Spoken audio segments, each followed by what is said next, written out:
നമസ്കാരം. ഇവ മെഡിക്കൽ സീരീസിലേക്ക് സ്വാഗതം. ഞാൻ ഡോക്ടർ ശൈലേന്ദ്രകുമാർ. ഇന്ന് പലരെയും അലട്ടുന്ന ഏറ്റവും സാധാരണമായ ആരോഗ്യ പ്രശ്നങ്ങളൊന്നാണ് നടുവേദന. ജീവിതത്തിൻ്റെ ഏതെങ്കിലുമൊക്കെ ഘട്ടത്തിൽ നടുവേദന അനുഭവപ്പെടാത്തവർ വളരെ വിരളമാണ്. ലോകമെമ്പാടുമുള്ള ഏകദേശം 619 ദശലക്ഷം പേർ നടുവേദനയുമായി ജീവിതം മുന്നോട്ട് കൊണ്ടുപോകുന്നു എന്ന് കണക്കാക്കുന്നു. പലപ്പോഴും നടുവേദന പലരുടെയും ദൈനംദിന ജീവിതത്തെ തന്നെ സാരമായി ബാധിക്കുന്നു. ഇത് കാരണം അവരുടെ ജീവിത നിലവാരത്തെയും മാനസിക ക്ഷേമത്തെയും ബാധിക്കുകയും സുഗമമായി തൊഴിലെടുക്കുവാൻ തടസ്സങ്ങൾ സൃഷ്ടിക്കുകയും ചെയ്യുന്നു.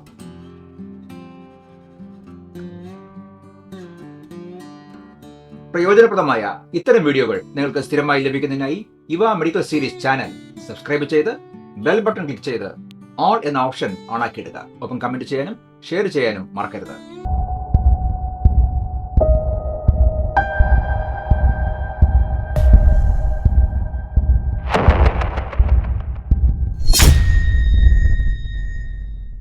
പല കാരണങ്ങളാൽ നടുവേദന അനുഭവപ്പെടാം. നടുവേദന ഒരു സാധാരണ രോഗലക്ഷണം മാത്രമാണ്. നട്ടലിനെ അപൂർവമായി ബാധിക്കുന്ന രോഗങ്ങളോ അല്ലെങ്കിൽ മറ്റ് അവയവങ്ങളെ ബാധിക്കുന്ന അസുഖങ്ങളോ ചിലപ്പോൾ പ്രകടിപ്പിക്കുന്ന പ്രധാന ലക്ഷണം നടുവേദനയായിരിക്കും. ഇത്തരം രോഗങ്ങൾ തുടക്കത്തിലേ കണ്ടുപിടിക്കേണ്ടത് രോഗാവസ്ഥ വഷളാകുന്നതിന് മുമ്പ് കൃത്യമായ ചികിത്സ ലഭ്യമാക്കുന്നതിന് അത്യാവശ്യമാണ്. കുട്ടികളും കൗമാരക്കാരും ഉൾപ്പെടെ ഏത് പ്രായത്തിലുമുള്ള ആളുകൾക്ക് നടുവേദന അനുഭവപ്പെടാം. പുരുഷന്മാരെക്കാൾ സ്ത്രീകളാണ് ഈ പ്രശ്നം മൂലം കൂടുതൽ ബുദ്ധിമുട്ട് അനുഭവിക്കുന്നത്. നട്ടലിന്റെ താഴ്ഭാഗത്തെ ഏറ്റവും വലുതായ 5 വ്യത്യസ്ത കശേരുക്കളാൽ രൂപപ്പെട്ടിരിക്കുന്ന ലംബാർ സ്പൈൻ എന്നറിയപ്പെടുന്ന ഭാഗത്തുണ്ടാകുന്ന വേദനയാണ് ലോ ബാക്ക് പെയിൻ എന്നറിയപ്പെടുന്ന നടുവേദന. ഏതാണ്ട് 5-ൽ 4 പേർക്കും ജീവിതത്തിൽ ഒരിക്കലെങ്കിലും നടുവേദന അനുഭവപ്പെടുന്നതായാണ് കണക്കാക്കപ്പെടുന്നത്. വൈദ്യസഹായം തേടുന്ന ഏറ്റവും സാധാരണമായ കാരണങ്ങളിൽ ഒന്നാണ് നടുവേദന.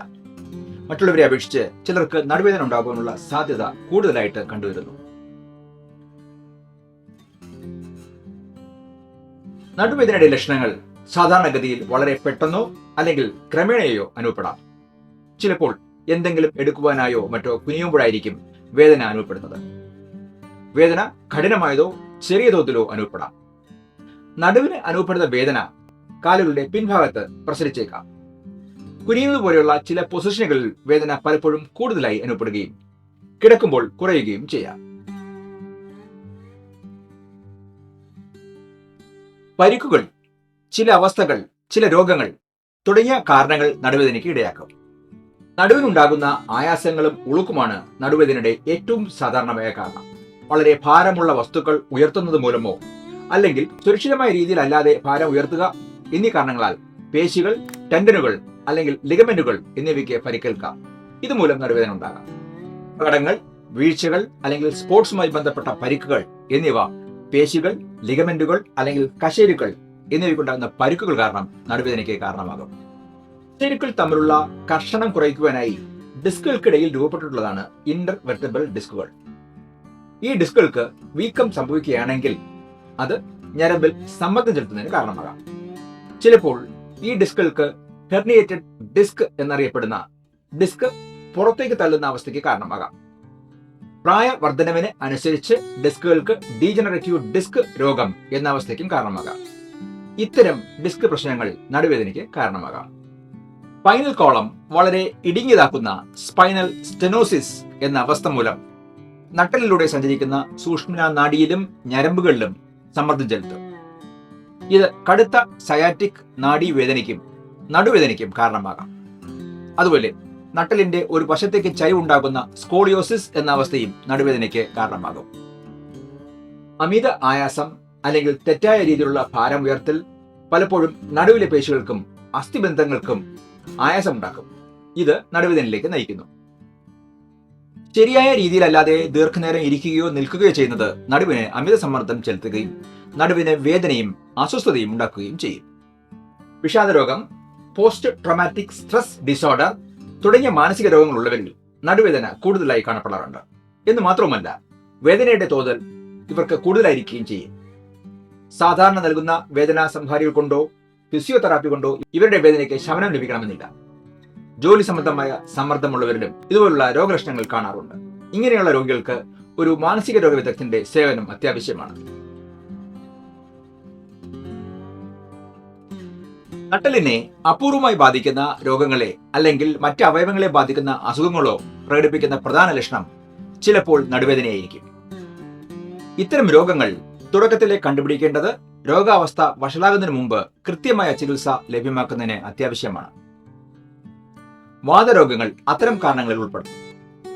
Rheumatoid arthritis, ankylosing spondylitis, psoriatic arthropathy തുടങ്ങിയ വാതരോഗങ്ങൾ നട്ടലിനെ ബാധിക്കാവുന്നതാണ്. ഇത്തരം സന്ദർഭങ്ങളിൽ വേദന കൂടുതലായി അനുഭവപ്പെടുന്നത് രാവിലെ എഴുന്നേൽക്കുമ്പോഴോ അല്ലെങ്കിൽ വിശ്രമത്തിന് ശേഷമോ അല്ലെങ്കിൽ നടന്നു തുടങ്ങുമ്പോഴോ ആയിരിക്കാം.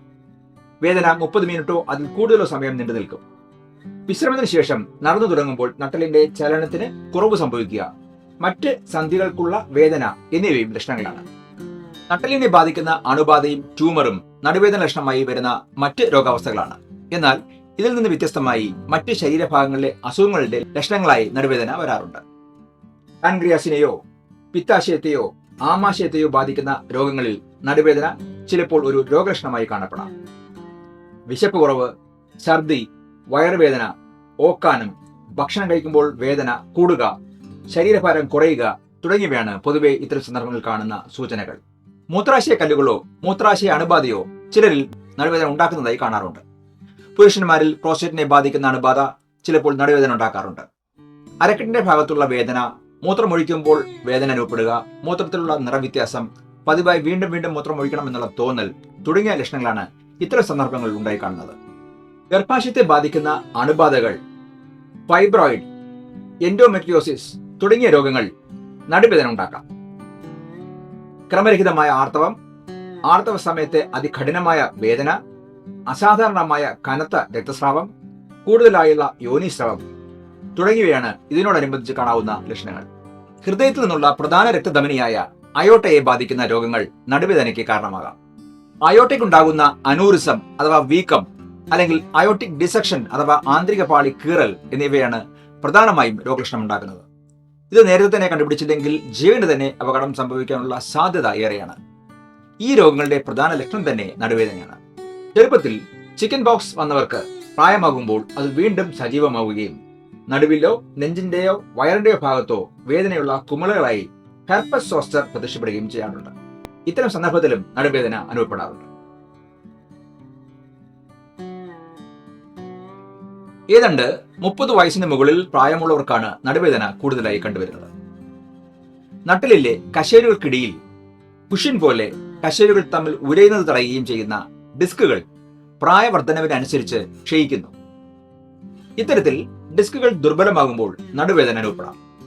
അമിത ശരീരഭാരം അഥവാ പൊണ്ണത്തടിയുള്ളവർക്ക് നടുവേദന ഉണ്ടാകാനുള്ള സാധ്യത കൂടുതലാണ്. അധിക ശരീരഭാരം സന്ധികളിലും ഡിസ്കുകളിലും അധിക സമ്മർദ്ദം ചെലുത്തുന്നു. ഇത് നടുവേദന ഉണ്ടാകുവാൻ കാരണമാകാം. വയറിലെ ദുർബലമായ പേശികൾക്ക് നട്ടലിന് സംരക്ഷണം നൽകാൻ കഴിയാതെ പോകുന്നു. ഇത് നടുവേദനയ്ക്കും ഉളുക്കിനും ഇടയാക്കും. അതുപോലെ പുകവലിക്കുന്നവർക്കും അമിതമായി മദ്യപിക്കുന്നവർക്കും ഉദാസീനമായ ജീവിതശൈലി നയിക്കുന്നവർക്കും നടുവേദന ഉണ്ടാകാനുള്ള സാധ്യത കൂടുതലാണ്. ഭാരം ഉയർത്തേണ്ടി വരുന്ന തൊഴിലിൽ ഏർപ്പെടുന്നവർക്കും കുനിയിൽ നിന്നുള്ള ജോലികളിൽ ഏർപ്പെടുന്നവർക്കും നടുവേദന ഉണ്ടാകാനുള്ള സാധ്യത വർദ്ധിക്കുന്നു. നട്ടലിലെ കശേരുക്കളുടെ വിന്യാസം മാറ്റുന്ന സ്കോളിയോസിസ് പോലുള്ള അവസ്ഥകൾ ഉള്ളവർക്ക് കഠിനമായ നടുവേദന ഉണ്ടാകാനുള്ള സാധ്യത കൂടുതലാണ്. ഓസ്റ്റിയോ ആർത്രൈറ്റിസ്, ചിലതരം ക്യാൻസറുകൾ, മറ്റു ചില രോഗങ്ങൾ എന്നിവയുടെ കുടുംബ ചരിത്രമുള്ളവരിൽ നടുവേദന ഉണ്ടാകാനുള്ള സാധ്യത കൂടുതലാണ്. നടുവേദനയുടെ രോഗകാരണങ്ങൾ 90% രോഗി പറയുന്ന രോഗലക്ഷണങ്ങളിൽ നിന്നും രോഗി പരിശോധനയിൽ നിന്നും മനസ്സിലാക്കാവുന്നതാണ്. എന്നാൽ ചില പ്രത്യേക രോഗലക്ഷണങ്ങൾ രോഗി കാണിക്കുന്നുണ്ടെങ്കിൽ അത് മുൻപ് സൂചിപ്പിച്ച ഗുരുതരമായ രോഗങ്ങളുടെ ലക്ഷണങ്ങളാവാം. ഈ അപകടകരമായ രോഗലക്ഷണങ്ങളെ റെഡ് ഫ്ലാഗ് എന്ന് പറയുന്നു.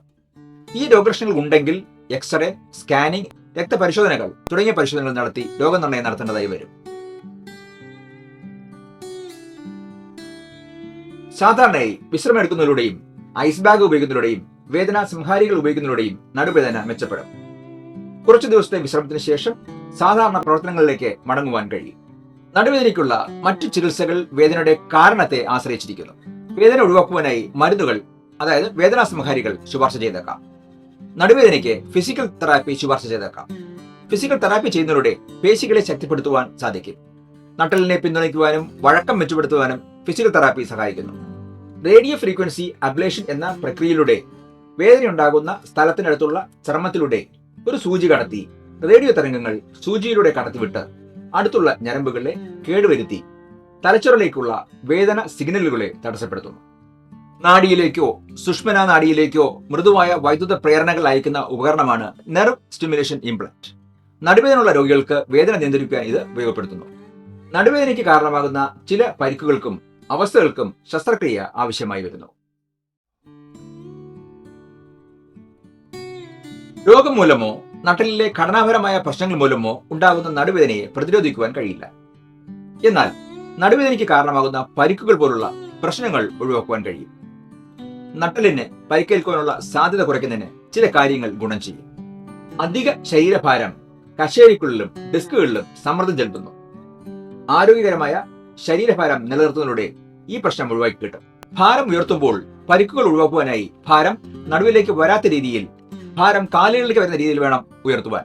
ദശലക്ഷക്കണക്കിന് ആളുകൾ നടുവേദനയുമായി ജീവിക്കുന്നു. വേദനയുടെ കാഠിന്യവും പരിമിതമായ പ്രവർത്തനവും ജീവിത നിലവാരത്തിൽ വലിയ സ്വാധീനം ചെലുത്തും. എന്നാൽ ആരോഗ്യകരമായ ഭാരം നിലനിർത്തുന്നതിലൂടെയും സജീവമായി തുടരുന്നതിലൂടെയും നടുവേദന ഒഴിവാക്കുവാനാകും. നടുവേദന മാറുന്നില്ലെങ്കിലോ ദൈനംദിന പ്രവർത്തനങ്ങൾ ചെയ്യുവാൻ കഴിയുന്നില്ലെങ്കിലോ വൈദ്യസഹായം തേടണം. പുതിയൊരു വിഷയമായി വീണ്ടും കാണാം. ആയുരാരോഗ്യ സൗഖ്യങ്ങൾ നേർന്നുകൊണ്ട് വിട പറയുന്നത് ഡോക്ടർ ശൈലേന്ദ്രകുമാർ. നന്ദി.